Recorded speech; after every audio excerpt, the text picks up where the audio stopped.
Architectural Builder Supply is pleased to present you with this recording of the technical question that is listed in the title of this video. This call may be monitored and recorded for quality assurance. Hi. We ordered some doors. We had some issues with the doors, but we got that problem resolved. And the fire marshals, they came out, examined the doors, and approved the doors, all for the exception of two. And the reason that they didn't approve the two is because they had to be a minimum of, I think, 3/4 of an inch from the floor. But these were like 1 inch, so two of the doors didn't pass as a result of that. But in my thoughts, because they have metal framing, you can't adjust the framing. The door latch and the closer are perfect, and the door shuts appropriately within the frame that's there. And I don't think you can adjust the hinges at any point. So, correct me if I'm wrong. Would we have to order two new doors in order to meet that flooring height requirement, or not? Yeah. Well, so the person who you're talking to, they're the end all, be all. That person's the last stop on that train. So if they tell you, then the answer is yes. Now, having said that, there is a door bottom that they may approve that has been tested to do exactly this. And let me pull up the catalog, and then I'm also going to pull up NFPA 80. Let's see. I don't think that's the one.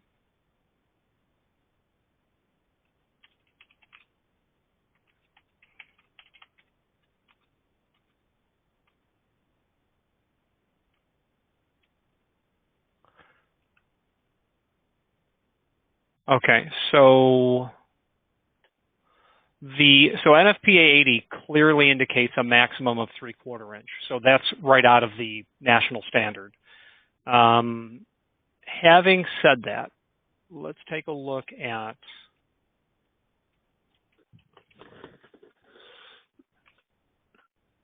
and then the primary use of these doors really aren't because of fire rated, because the other doors that they had were fire rated. It's to meet the hospital's COVID requirements. So that window in there so they could see in the room was one of the things. And then they have negative air machines, ventilators in those rooms with a meter on the outside of the door that it tells you what the negative air pressure is in the room while the door is shut. And it also illuminates red or green. So if it's a safe condition and the negative air pressure is where it's supposed to be, that little electronic device outside of the door is amber green. It flashes green. But if it's something the ventilator shuts off or it's not negative air, it flashes red. And that's what they have, and that's the reason they put those doors there. It wasn't because of fire rating, it was because of fire rating and COVID. So the low-hanging fruit would be to call the fire marshal and say, listen, these openings aren't required to be fire rated. Let's not test them to that standard, and let's move on.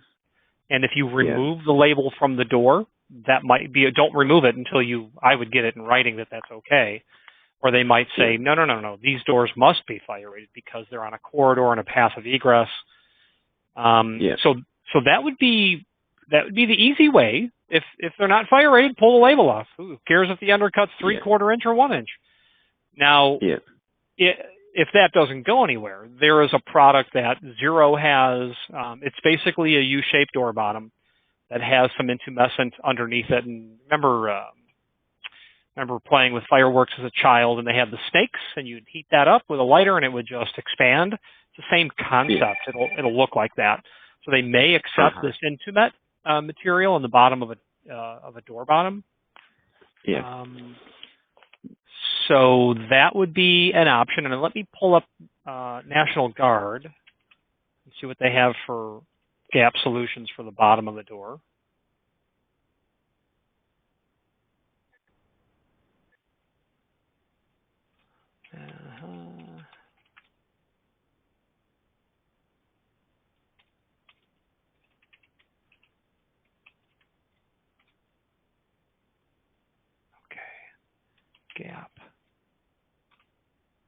Gap Solutions.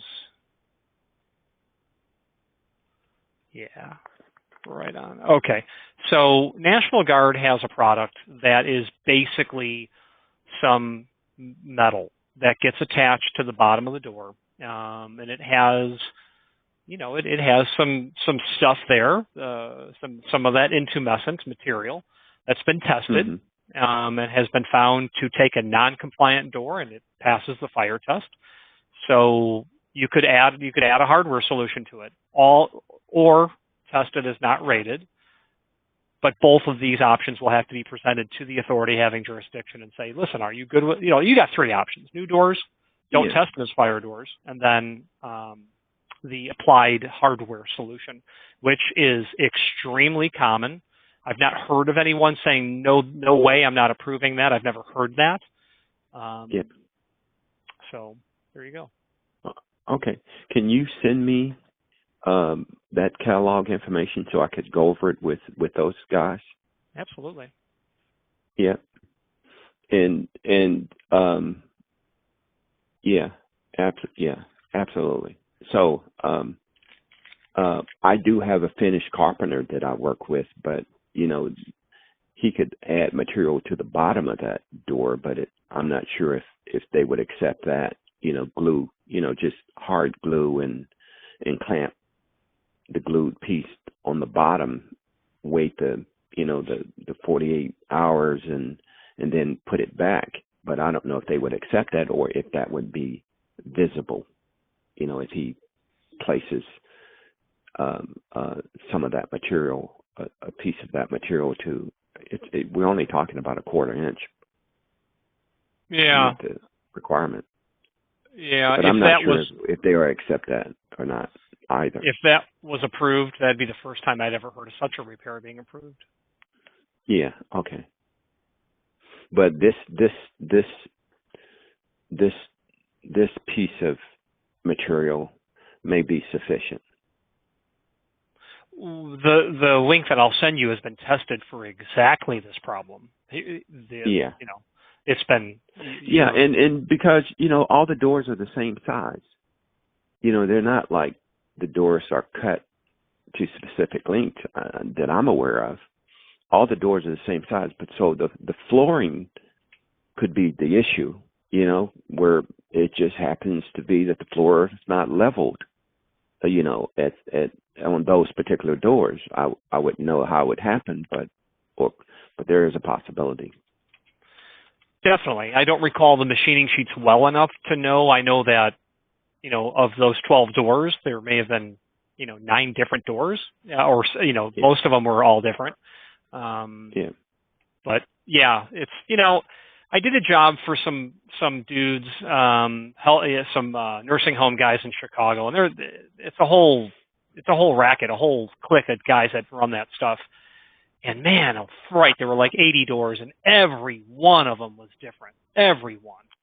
It was just brutal. The guy I basically had to tell him, you need, if you want to do this job, I'm going to put my guy downstairs in your basement level with his tools, and he's going to make every door per opening. It was so awful.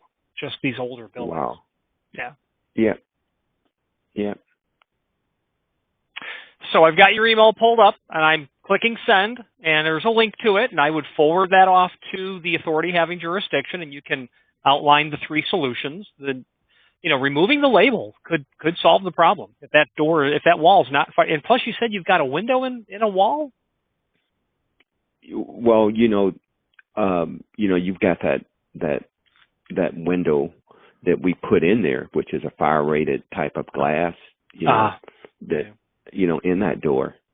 Yeah. Oh, in the door itself. Yes, sir. In the door itself. Yeah. Yeah. 10 by 10. Yeah. And that was so that, it's a COVID area, that floor. So they put those windows in so that they could see the patient without opening the door, because before it was just solid door. Yeah.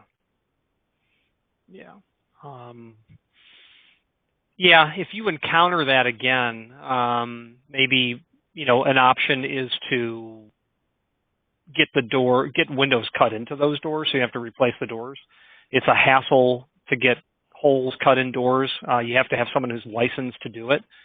But then you've got to find someone who's licensed to do it. They've got to agree to do it at the job site, and probably agree to have someone manned at the opening while it's being done.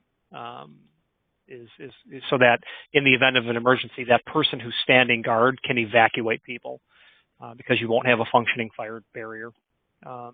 Anyway, right. Just there's you'd think that fire doors are rackets and it's just a money-making scheme. It's not. I mean, who knows how many lives have been saved? Who knows? Yeah. We know how many has been lost. Yeah. That's how code changes. But in our inner circles, that's the kind of stuff that we talk about that changes code. Fire doors. So in 9/11, where the floor of impact, the 89th floor or whatever it was, every fire door below the floor of impact was functioning and working. Everyone below there got out because those doors were closed and latched. It's wow. It's something. There's something to say about it. So right. So let me know. Yeah, we'll go from there. And if I can supply you with a couple of these items, great. But I would go for let's not fire rate it, but that could be, you might be overreaching with that one. Yeah. They were fire doors originally. Yeah, and it seems like they're trying to, keep the standard. So I'll see what if I got it. I got your email and the product. I'll forward this to them and see if that's something that they would. I think a door is like $700, and we can exchange the hardware out, of course. But that's $700 versus $120. Well, that's the old price. In this world we live in today, things are bonkers. Yeah. I mean, they're putting double-digit tariffs on surcharges on everything. So gonna want to have them take these couple pieces of steel and be happy with that. They might like the fact that there's a sweep on there as well. Although, if you've got an air pressure situation, so that piece of equipment may impact that because you're trying to have a negative situation there where you're not expelling COVID into the other area. Right. So anyway, you know where to find me, Randy. I'm here, okay? All righty. I appreciate it. Thanks, Rich. Thank you, sir. Bye-bye. Uh-huh. Architectural Builders Supply hopes you have enjoyed this program. Again, thank you for watching, and if you've enjoyed this video, please click thumbs up, please subscribe, and maybe even send the video to someone that you know. Thank you.